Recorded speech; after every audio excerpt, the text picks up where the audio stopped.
Hello po mga kababayan, magandang araw po sa inyong lahat. Kamusta na po kayo? So, ilang araw din po tayong hindi nakapag-update sa ating inidolong si Inday Chris na mahusay, also known as Speaking Koreana. So, ngayon po is parang paus-paus po ako kasi malamig kasi doon sa lugar namin. Kasi ilang days kami doon, umuwi kami. Kasi yung purpose talaga namin, yung nabiling lupa ng kapatid ko, tiningnan namin. Tapos, bali reunion na lang din kasi yung kapatid namin nga galing sa training camp, tapos na yung pagtitraining niya, so babalik na siya dito sa amin.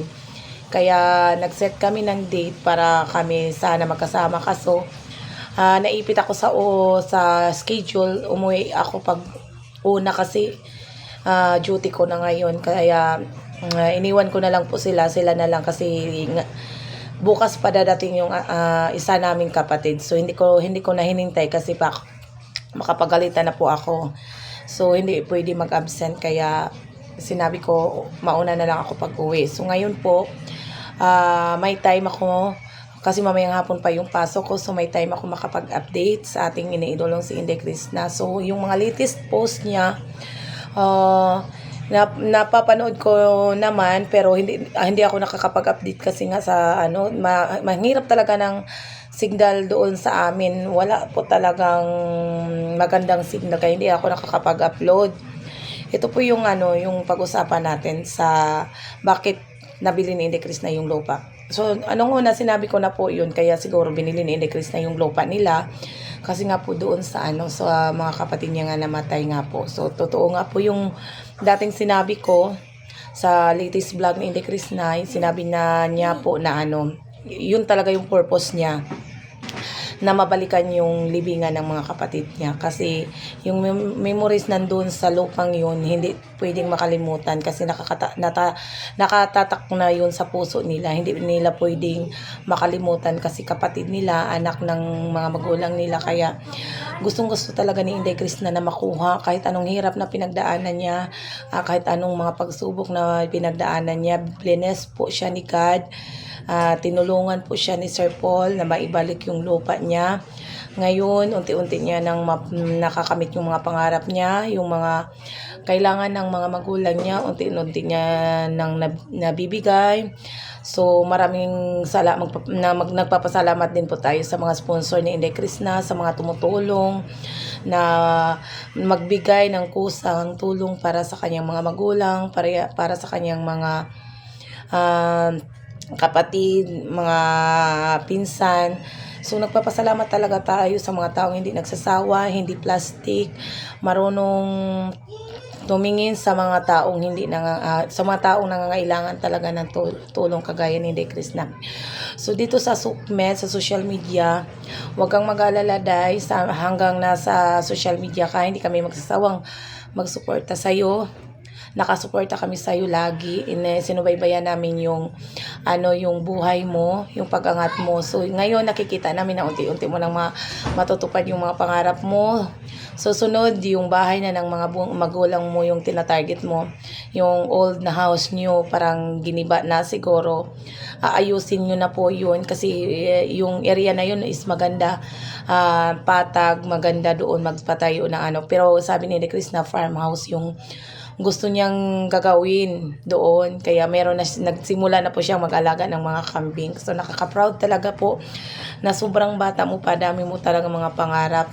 Dami mong gustong gawin para sa mga magulang mo, para sa ikabubuti ng iyong pamilya. Ayan po, ako talagang nakaka-proud, nakakabilib. Doon ako sobrang bilib sa'yo. So, nakaka-proud ka po talaga kasi hindi kagaya ng ibang bata ba, parang wala hanggang may mga magulang pa na sumusuporta sa kanila. Parang wala silang pakialam kung anong mangyari sa buhay nila.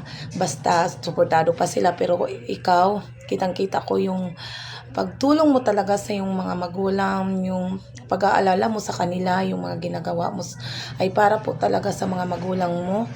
Kahit walang matira sa iyo, pero ito lang po sabi ko sa iyo, dahil aalagaan mo talaga yung yung kalusugan mo, yung katawan mo kasi yan yung puhunan. Magpapa-check up ka kung meron ka ngayong hindi magandang nararamdaman sa yung katawan, magpa-check up ka agad. uminom na maraming tubig. Tubig talaga yung panlaban natin sa araw-araw. Kagaya ngayon, sobrang init, tapos biglang uulan, hihina yung resistensya natin. Kailangan mong magpalakas, magtika ng vitamins. So, kung meron ka talagang nararamdaman, alam ko meron ka nararamdam kasi nainda mo na. So, magpapacheck up ka agad. Huwag hantayin lumala para maagapan agad kasi mahirap ngayon magkasakit, lalong-lalo na ba ikaw yung breadwinner sa inyong pamilya. Andiyan naman yung ate mo na tumutulong, pero ikaw talaga yung parang malaki-laki na yung kita. So andyan sila sa iyo naka-support, anong tawag doon, parang sayo sila kumakapit, humuhugot ng lakas, kaya magpakatatag ka at huwag mong hayaan na nagkakasakit. Kasi alam namin marami ka pang magagawa doon sa mga pangarap mo, kasi inaabangan namin yung mga pagbabago ng buhay mo araw-araw. Hinihintay namin yung bawat post mo, tinitingnan namin kung anong mga update sa buhay mo araw-araw. Hayaan mo na lang yung mga bashers kung anong mga sasabi nila, basta ano yung goal mo, focus ka sa pagbablog sa iyong pamilya para makamit mo lahat ng mga pangarap mo at magiging healthy. Always mag-pray sa God na magiging okay yung buhay nyo. Lahat kayo na maging okay lahat at healthy buong pamilya nyo. So mag-ingat lagi, Inday Krishna. Inaabangan ka namin araw-araw. Huwag kang mag-alala, ang dami namin nakasuporta sa iyo. Hinahangaan ka ng lahat, hinahangaan ka ng mga kabataan, lalong-lalo na sa mga matatanda. Bilib na bilib sa iyo at mag-iingat ka lagi. Thank you.